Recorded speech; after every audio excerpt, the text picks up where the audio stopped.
On this episode of On the Set, I'm checking out Shazam! Fury of the Gods. This is the sequel to the 2019 Shazam film starring Zachary Levi. Technically, it should be called Captain Marvel, but yeah, Marvel kinda used that already, so oops. Anyway, let's get into it. 2 years after the events of the first movie, two of Atlas's daughters, Hespera and Calypso, raid a museum in Greece to steal a staff that is on display. This staff is the one that Sivana had in the first movie, and also used to belong to the Wizard, and Atlas before that, so it contains great power. They steal it back and turn everyone there into statues. Meanwhile, Shazam is trying to figure out who he is internally, struggling to find a hero within himself. As this is going on, one of the Shazam kids, Freddy, has been going out on his own, trying to be his own hero called Captain Everypower. The Shazam kids team up to save people on a bridge before it collapses, but they're still shunned by the people of Philadelphia, who think they hurt things more than help. A bit later on, in a dream, Shazam is on a date with Wonder Woman, who turns out to be the Wizard, who then warns him about Atlas's daughters. The group goes to a hidden room in their lair full of books where they study the daughters and their history.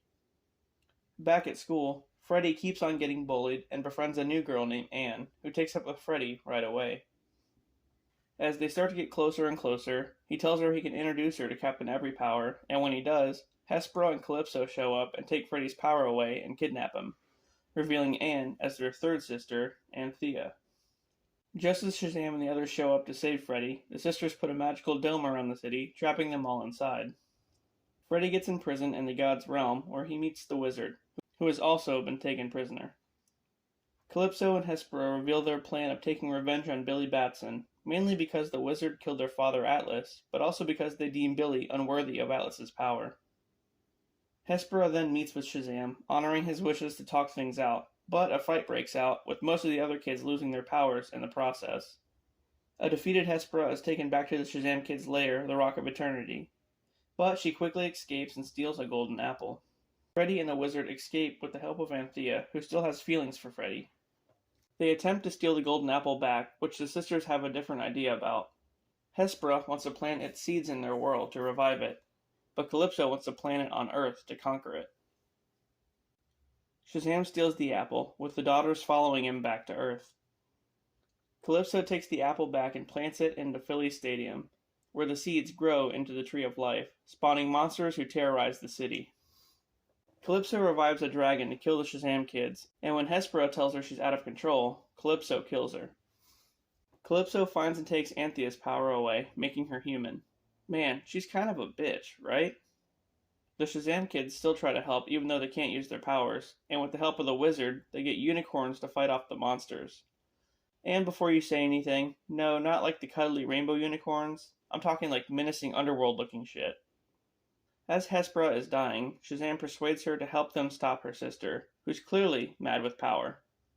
Realizing that the magical dome encasing the city reacts to his lightning, Shazam lures Calypso to the stadium, where Hespera shrinks the dome to trap them inside.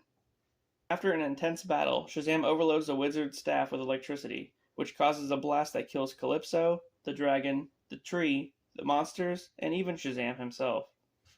It pretty much destroys everything.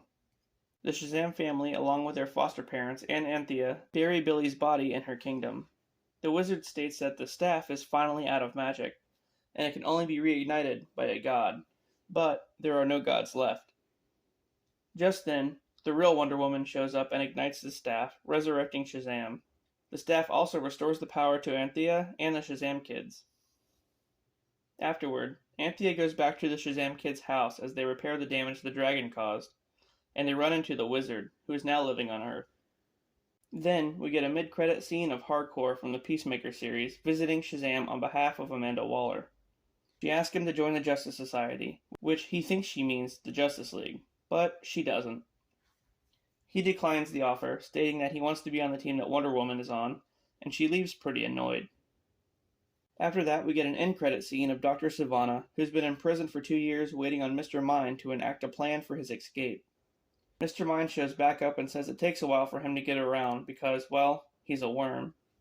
And before they can discuss their plan any further, he crawls away yet again. The end. Well, we were waiting on this one for a while. I think they started filming it back before, or at least during COVID. But anyway, Lucy Liu was great as Calypso. She was clearly the more sinister of her sisters. And it was cool seeing Billy finally become a hero. He fucked off and learned that this isn't his movie. Yeah, man, chill out. It's not called Captain Bitch Boy or whatever your name was. It's called Shazam. Anyway, I suppose the Savannah scene was going to set up a part 3, but who knows if that'll even happen now that James Gunn took over. I hope you guys enjoyed this one, and I'll see you later.